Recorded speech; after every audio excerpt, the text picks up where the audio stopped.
Gratefulness. Are you setting memorial stones? This is the topic for today. Those of you who have been following the podcasts probably realize that I use events that happen throughout the week to then formulate one short message once a week. About 10 days ago, I was traveling through California with Jane to visit family and friends, and a new pain in my knee developed. And that was to replace actually another pain in my shoulder that has been bugging me for a couple of weeks. Jane asked me, well, what happened to the pain in the shoulders? And the pain in the shoulder was gone. But she was right. We are so quick in complaining about things that bother us, things are going wrong, and we forget to really be thankful when things are actually gone. They were assailing us or bothering us in the past.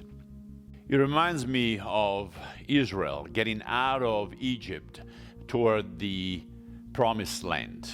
And they always complain about the food that was lacking, the spices, whatever they were missing in Israel. And though God provided for them, they were more prone to complain than to give thanks.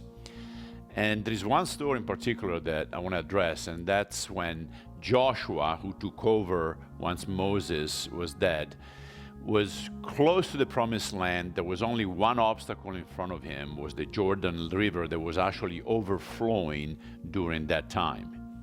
Unlike the situation with Moses where God parted the waters and then Israel walked through, this time God asked Joshua, have your priests get in the water first. Then I will stop the waters and Israel will be able to go through. So Joshua orders that. The priests with the Ark of the Covenant are crossing the river. They get to the other side, promised land. And all of a sudden, God says, have one representative from each tribe go back in the river and pick up a large stone to take out and set up an altar in memory of what happened here. So there was a memorial that was left behind of the occurrence. And that was to serve as a testimonial for future generations. So when kids would ask, what happened here? Then people would be able to refer back to the time when God sent them right in the middle of that obstacle. And out of that heart, out of that problem, brought out a testimonial of His greatness. And it reminds me again of how quickly we forget. That's why God is saying, set up that memorial for me.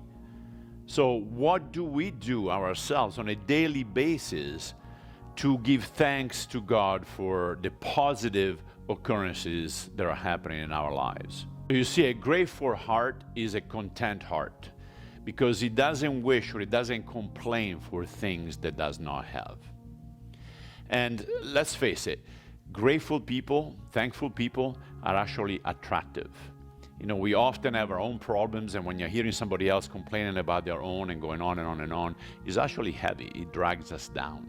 Start celebrating the little things in your life. Be thankful for the things that you have, and that will serve also as a memorial to the people around you of how faithful God is in your life. And finally, thankfulness muscles respond very well to exercise.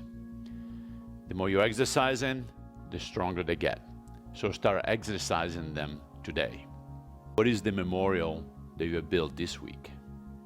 Until next time, remember, upper left corner, American flag is in English, Italian flag is a message in Italian. If you like these messages, share it on your media platform, and we'll see you next week. Ciao.